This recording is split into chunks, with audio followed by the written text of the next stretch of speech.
അപ്പോൾ ഇന്ന് എന്ന് പറയുന്നത് എൻ്റെ ഇൻകുട്ടൻ്റെ ഡേ ആണ് കേട്ടോ. വാക്സിനേഷന് വന്നാണേ. അപ്പോൾ രാവിലെ കുളിപ്പിക്കലൊക്കെ കഴിഞ്ഞിട്ട് ഞങ്ങൾ ഇൻകുട്ടനെ ഉറക്കി. അപ്പോൾ ഇതിൻ്റെ ഇടയിൽ ചേച്ചി തനിങ്ങനെ തേങ്ങാപ്പാലൊക്കെ തേച്ചെടുക്കുന്നു കേട്ടോ. തോട്ടൻ്റെ മേലെ ആകെ ചൂട് കൂരിയാണേ. അപ്പോൾ തേങ്ങാപ്പാൽ വെച്ച് കുളിപ്പിക്കുന്നതാണേ. അപ്പോൾ തോട്ടും വരുന്നുണ്ട് വാക്സിനേഷൻ. അതിൻ്റെ ഇടയ്ക്കൊന്നും ടേസ്റ്റ് ചെയ്യണമൊക്കെ ഉണ്ട് തേങ്ങാപ്പാൽ. ഞാൻ ഇൻകുട്ടനെ ഉറക്കിയിട്ട് ഇൻകുട്ടനെ ഞാൻ കണ്ണും പൊട്ടൊക്കെ കയറ്റി. അതിൻ്റെ ഇടയ്ക്ക് നന്ദും മൂന്നതട വന്ന് എത്തി വെക്കണം. അപ്പോൾ ഞങ്ങൾ ഓട്ടോയിലട്ട പോകണം. പെരിന്തൽമണ്ണ വെച്ചിട്ടാണ് വാക്സിനേഷനെ.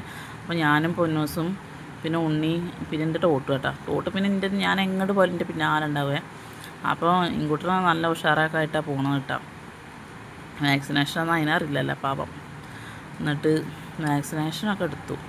പിന്നെ തിരിച്ച് വന്ന പോലല്ലേ ഞങ്ങൾ ഇങ്കുവിൻ്റെ പ്രകടനം. ഇങ്കു കരഞ്ഞ് ചീറി വിളിച്ച് പാട്ട കുത്തിയപ്പൊക്കെ എടുത്ത് നല്ല വേദനയാണ് കാലേ. അങ്ങനെ ഇങ്കുതാ ഇപ്പോൾ ഒരു കരച്ചിൽ 2-3 കരച്ചിൽ കഴിഞ്ഞിട്ട് ഇരിക്കുന്ന സമാധാനപ്പെട്ടിട്ട് ഇരിക്കുന്നതാണ്. അപ്പോൾ ഉണ്ണി കാലം ഒരേപോലെ പിടിക്കുന്നവൻ അനങ്ങാത്ത രീതിയിൽ. അപ്പോൾ ഞാൻ പറയുന്നുണ്ട് കാലം അങ്ങനെ പിടിക്കരുത്, കുട്ടികൾ സ്വയം അനക്കണം, എന്നാലേ അതിൻ്റെ കല്ലപ്പം വേദന മാറുള്ളൂ എന്നേ. അപ്പോൾ അവൻ്റെ പിന്നാലെ തന്നെയാണ് ഞങ്ങളെല്ലാവരും. അപ്പോൾ കരയുന്ന അങ്ങനെ ഇടയ്ക്കിടയ്ക്ക് ആൾക്കാർ മാറി മാറി എടുക്കുന്നതാണ്. ഞാൻ അമ്മയോളും കൂടി പിന്നെ പൊന്നൂസും ഉണ്ടായിരുന്നേ. അങ്ങനെ കാല് തങ്ങനെ പിടിച്ചിരിക്കുന്ന. കാരണം എങ്കും ഇപ്പോൾ ശരിയായിട്ട് കിട്ടണം, കുഴപ്പമൊന്നുമില്ല. അപ്പോൾ ശരി എന്നാൽ.